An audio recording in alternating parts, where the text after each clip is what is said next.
Hi, and welcome to Waiting on the Most High.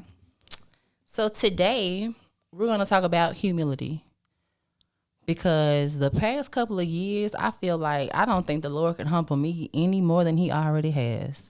It's gotten to points where I just really felt like I just wasn't myself. And I wouldn't like to say that I was a cocky person, but I was very confident in myself, my looks, who I was. I mean, my name is Charisma. So I definitely exude a lot of that in all environments. But I got to the point where I just didn't feel like talking to anybody. It was bad. And I didn't think that I didn't like who I was at all. So going through that, I've learned to shift my confidence from myself to have confidence in the Lord. And it really makes a difference, especially when you do desire to not be egotistical and not think about yourself so highly.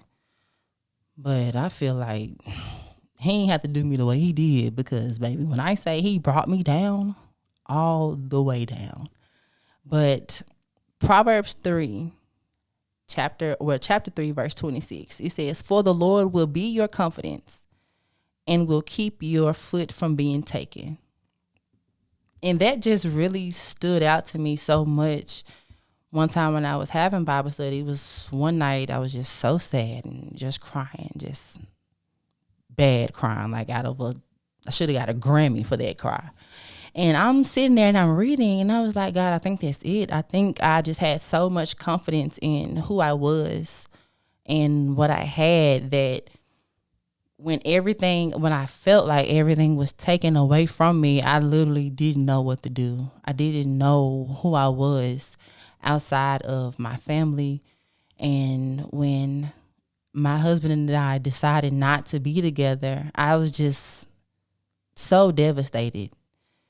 I held so much weight in that because being young, and when I tell people I have 5 kids, some people are bold enough to ask, but for the most part, they just kind of look because I know you're wondering how many baby daddies I got. I got one, and I was very proud of it.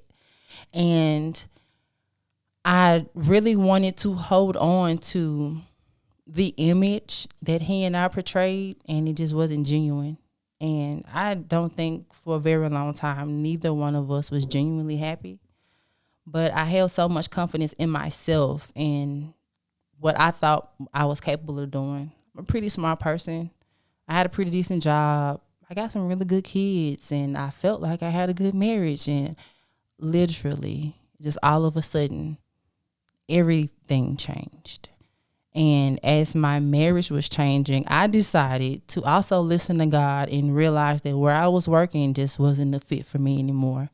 And everything that I did desire, those desires changed once I put my confidence in him. And how the scripture says that your foot won't be taken is if you won't stumble, you won't fall. Your feet will be planted firmly in whatever it is you're trying to do because you're not relying on yourself to get it done. It's a tough transition. And like I said, man, I don't think he had to do me as dirty as he did, but he did it and I came through it. So it is what it is. But just knowing that I'm more than just what I look like, and I'm more than just my intelligence and what I can offer people, and just allowing God to shine through me with that confidence in him, it really makes a difference. And just this season of waiting and humility, like the things that I knew that I could get prior to this season, I don't have access to anymore. I can't get them. They're not in arm's reach. And my quote unquote charisma, it just don't work for me no more. And it's just like, dang, like I really can't depend on myself to get the things I desire. I literally have to filter everything through God before I can even get close to the things that I want. And having a realization of understanding that there were times where I felt like I was better than other people because of what I had and how I was living and the life that I thought that I accomplished for myself. I didn't give God the glory in those things. There were so many times that, I told God thank you, but I didn't give him the glory in the fact that I had great kids. I didn't give him the glory in the fact that I had a pretty good job. I didn't give him the glory in my marriage. I really left him out of a lot of things. And I made some real major life decisions without going to him first. And he snatched all that up real quick and definitely humbled me. I'm grateful for it because I do feel like I'm a better person because of it. I do feel like I know so much more. And my gratitude is on a different level now that I've experienced those losses. And I've just felt so vulnerable and so exposed when my husband and I were going through everything before we decided to end it. I would go to work and I was just like, I know everyone knows what I'm going through. Like they didn't, but at the same time, I just felt so exposed. And allowing God to be my covering and to protect me in those moments really helped me get through it. Because I do tend to be an oversharer. And I knew there was something that I didn't want everybody to know. So it was actually a struggle for me to not express myself in that way and to not just let everybody have those pieces of me. All of that really made me realize too that I had a lack of discipline. Like it's crazy to have parts of yourself that you know shouldn't be shared, but you still want to share them. It's like I had no boundaries for myself in any of my relationships with anybody. And for a long time, I disguised that as being an open book because it's like, I'm being real, I'm being myself. You know, what you see is what you get, but everybody does not deserve every part of you. And practicing that, setting those boundaries and having that discipline goes a long way. And realizing that I had a lack for discipline really started off with that, feeling vulnerable with my relationship and also trying to lose weight. If you don't have discipline, you're not going to lose weight. And I have pretty good discipline as it relates to what I'm eating, because I do follow the dietary laws in the Bible. So there are a lot of restrictions to what I eat when it comes to that. But the things that I do eat, like chicken, let me tell you something about some chicken wings. I can eat like a good 20 pieces at one time, and I know I shouldn't. And I know I'm not even hungry past like 3 or 4, but it's like they're good. So here comes that lack of discipline, and I'm finna eat all of them. And even when it comes to exercising, I hate exercising with a passion. I don't care how good I feel after, because everybody's talking about, oh, you feel good when you get done. Yeah, you're right. I ain't gonna hold you. I be energized.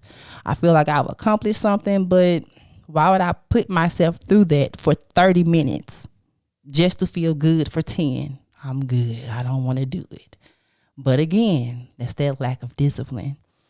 So often we think that because we have these routines and we have habits and we do good things often, that we have discipline, but discipline is doing the things that you don't want to do and being consistent with it.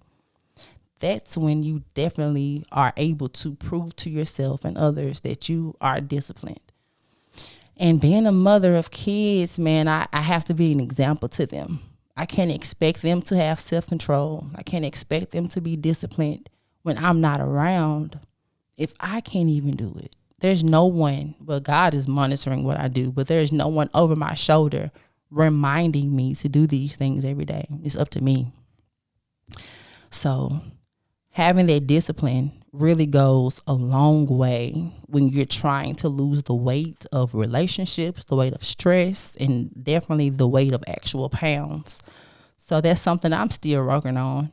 It's a struggle, but I'm putting forth the effort to, one, realize it and accept the fact that I don't have self-control. I'm not disciplined.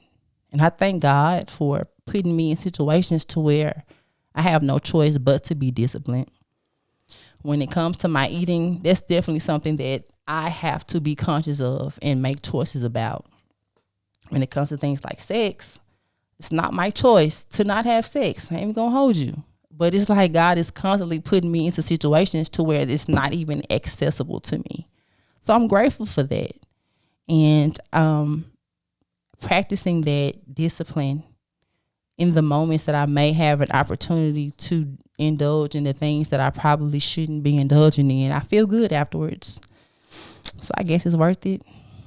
But setting those boundaries is something that I didn't realize I had an issue with until my husband and I separated. And I realized that I was not involved in his life outside of this home at all. But he was still involved heavily in every decision I made on a day-to-day basis. And at first I was like, yo, you got 5 of his kids. So, it's not that big of a deal. Everything that I do, I should run and buy him. It's a little bit, but no, I shouldn't, because I don't have that access to you. And moving forward and what it is we're deciding to do in our lives, you shouldn't have that access to me. And that was scary to do. I talked before about people pleasing, and I want people to be happy. There's nothing wrong with wanting people to be happy. There's nothing wrong with not wanting to cause a fight or to be a problem in someone's day. But if you doing that is putting you in a position to where you're not happy and you can't even figure out what it is you want to do because you're so heavily involved in making sure that everyone else is pleased, you got to slow down, and you've got to take care of yourself. And honestly, discipline is a large part of really taking care of yourself. People talk about self-care so much, and it's so surface level, especially when it comes to the ladies. Get your nails done, get a massage, get your hair done, self-care. But no, work on yourself on the inside. How are you taking care of yourself internally? And for me, practicing that discipline is a part of it. And knowing that I talk too much. That's why I'm so grateful for this platform, to be able to express how I feel, and for me to write these thoughts down and be like, you know what, maybe I shouldn't say that, versus just talking, because I'll talk. I've always been a talker. When I was in school, my teachers would be like, oh, Charisma's so smart. She just talks so much. And I'm like, yeah, I do talk a lot. And I do expose way too much of myself to way too many people. And that also ties into setting those boundaries, and setting boundaries in all aspects of your life. At work, if you're working on an assignment and people are constantly trying to throw more work off on you, just set those boundaries. Stay focused on what your goals are, and understanding that there is always a way to say something. You don't have to be rude in your nose. You don't have to be passive aggressive. You don't have to be dismissive of other people's feelings. You can acknowledge that, yeah, I get that me saying no right now may hurt your feelings.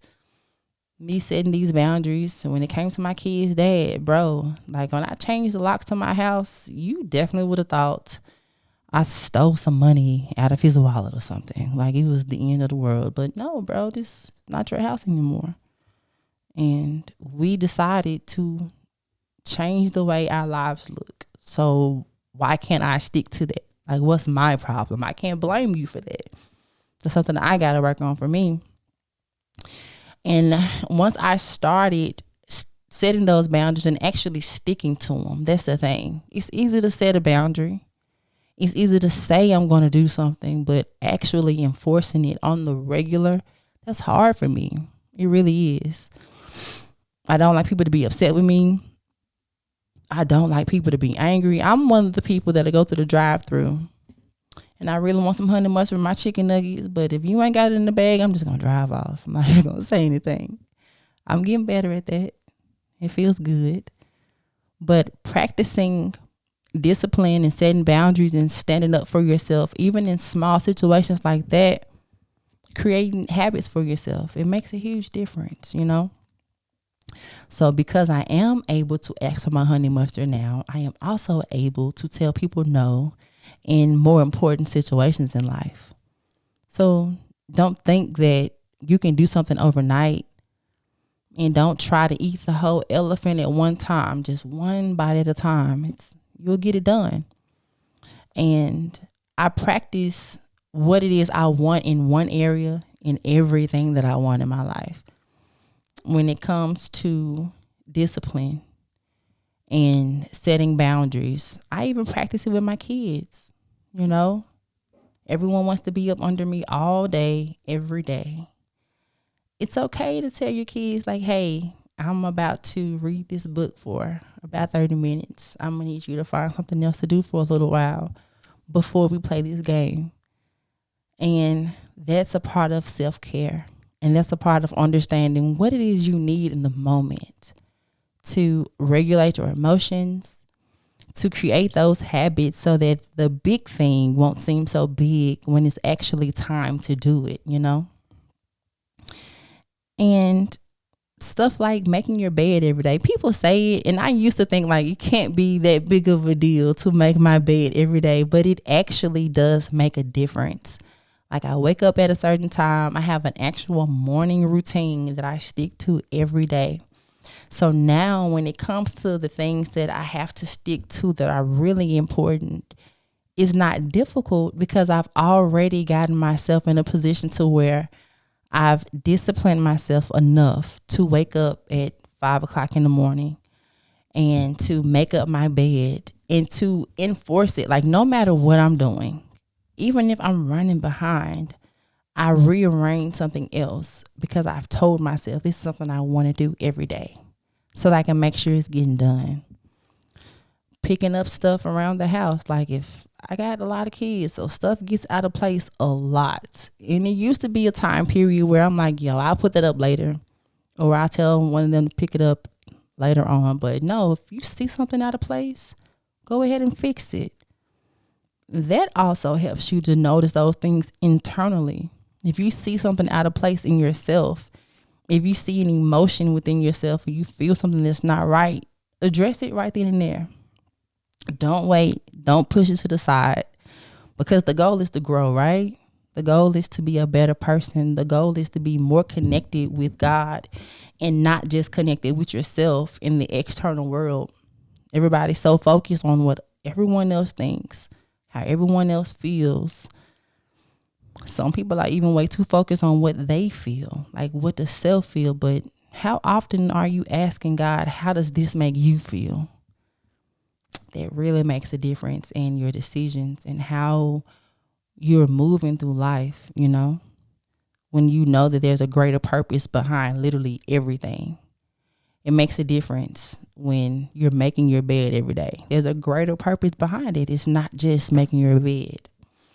Sometimes people tell me, yo, it's too deep. You make everything too deep. But literally everything is that deep. Nothing is just what it is.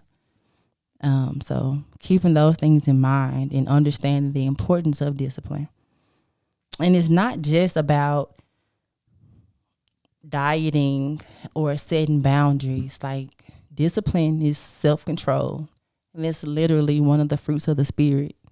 So if you want to not just operate in your flesh, but allow your spirit man to grow and to become stronger, discipline is a major key in it. Like you can't just be out here doing whatever it is you want to do, you know, YOLO. No, like there's more things to live for besides your flesh and what's on the surface, you know. Dig deep. It's tough. It can get annoying. It can be tiresome. You got to tell people no. It's a lot of things that you won't be able to indulge in. It's a lot of things that you're used to doing that seem fun that you're going to have to change, and that's okay. But keeping in mind that you're here for a greater purpose than the things that you do every day. It'll help you get further in life and have you get a better understanding of what your purpose actually is. So this week, the affirmations that I am going to remind myself of is, I understand the importance of discipline, and I display it daily. My confidence is in the power of my Creator and not myself. And I respect and love myself enough to set boundaries and stick to them. Hope you do the same. And I'll see y'all next time. Thanks.